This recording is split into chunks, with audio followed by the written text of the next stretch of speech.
ねえ、みさき、最近どう？なんか元気なさそうだけど。なんかね、最近テンションが上がらなくて、4月ってあんなに気合入ってたのに、なんか今、虚しいっていうか。わかる。なんか毎日こなしてる感じがする。そうそう。別に何か嫌なことがあったわけじゃないんだけどな。それさ、もしかして5月病じゃない？そっか、もうそんな季節か。っていうか、5月病ってそもそも何なの？ 5月病はね、正式な病名じゃないんだけど、新しい環境に入ってしばらく経った頃に、無気力になったり、やる気が出なくなったりする状態のことを言うの。4 月は変化が多いからね。新しい会社に入るとか、学校とか。そう。それでね、症状はいろいろあるんだけど、例えば朝起きるのが辛い。仕事や学校に行きたくない。何に対してもやる気が出ない。とか、あとは理由はわからないけど、なんか虚しい気持ちになっちゃうとか。それ全部思い当たる節がある。でしょ？ちなみに5月病って言葉、いつからあるか知ってる？いつだろう？ 20 年前とか？実は1960年代頃からって言われてて、もともとは大学生の話だったみたいだよ。激しい受験競争が終わった後に一気に無気力になっちゃって。大きな目標がなくなった感じか。そう。今は働いている人も5月病って言うけど、その構造は当時から変わってないかもしれない。そうだね。なんか時代が変わってもなくならない現象なんだね。で、なんで4月じゃなくて5月なんだと思う？大変なのって4月じゃない？確かに、4月ってさ、みんなめちゃくちゃ頑張るじゃん。うん。新しい職場、新しい人間関係、慣れない仕事。頑張らなきゃモード全開みたいなね。そう。でもその緊張がちょっと緩んで、日常に戻り始めた頃にカクってくるんだよね。糸が切れる感じか。そうそう、まさにそんな感じ。私さ、この4月は頑張れてしばらく経つと落ちる現象って日本の古い考え方で説明できるような気がして。何？晴れとけって知ってる？晴れとけ、お祝いの時に着る晴れ着の晴れ。そう。晴れはお祭りとか入学式とか結婚式とか特別な非日常のこと。けは普通の日常のこと。晴れが晴れの日で、けがいつもの普段の日みたいな感じか。そうそう。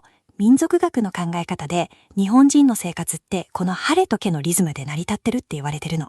それが5月病とどう関係するの？ 4月ってさ、入社式とか入学式とか人生の節目じゃん。まさに晴れの時期なんだよね。だからみんな自然と気合が入るのか。そう。晴れの間は気持ちも高まるし頑張れる。でもそれが落ち着いてきて毛に戻ってくる頃に、落差が来る。そう。その落差が5月病の正体なのかなって思って。でもさ、落差はあるかもしれないけど、ただ毛に戻ればいいんじゃないの？新しい環境ってまだ日常になりきってないじゃん。毛って本来気が抜けてるリラックスした状態のことだと思うんだよね。そっか。新しい環境になってからずっとちょっと緊張してる状態が続いてるわけか。しかも5月ってもう慣れたでしょって周りから思われ始める頃でもあるじゃない。それはあるね。周りのケアが減って、でもリラックスした毛に戻れなくて、そのタイミングで、なんかしんどいってなるんじゃないかなって。なんか5月病って意地悪なタイミングに来るね。そうなんだよ。頑張った後に来るから。その状態をズバリ表す日本語ってあるかな？ある。きつかれ。どう？きつかれ。確かにそうだね。体が疲れてるわけじゃないけど、なんか気持ちが疲れちゃうんだよね。そう。体は元気なんだけど、気持ちのエネルギーが消耗してる感じ。気持ちの気ってなんだろう？なんか気合とか気力とかいろんな言葉に出てくるよね。確かに気が作る言葉が多いね。元気、根気、気力、気合。気遣い、気配り、気兼ね、気がめいる、気が抜ける。待って、多い。なんかもう気だらけじゃん。これだけ気が日常語に染み込んでるってことはさ、昔から日本人って気はエネルギーで使ったら減るものだって感覚的に分かってたんじゃないかな。面白い。言葉がその感覚を全部表してるのかもね。じゃあ4月に消耗した気、エネルギーってなんだろう？新しい環境で一番気を使うのって人間関係じゃない？やっぱりそうだよね。私も新しい人に会うたびにどんな人かな、どう接したらいいかなって考えてる。それが気遣いってやつで、気遣いって相手のことを気にして心を配ること。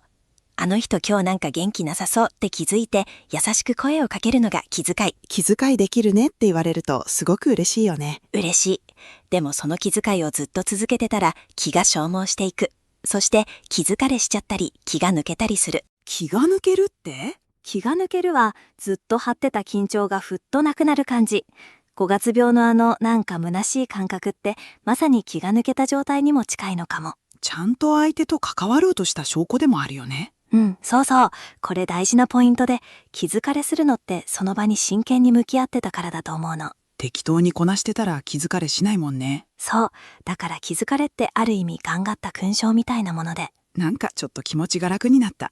ただ、気疲れを頑張った証だからいいって美化しすぎるのもちょっと違う気がしてて、どういうこと？気疲れしても頑張り続けることが正しいってなると、ちゃんと休めなくなるじゃん。ああ、我慢が美徳みたいになっちゃう。そう。気疲れは体のサインなんだから、そこで無理するんじゃなくて、気を取り戻す時間が必要なんだよね。気を抜いていいってことか。そうそう。時々気を抜くことは悪いことじゃない。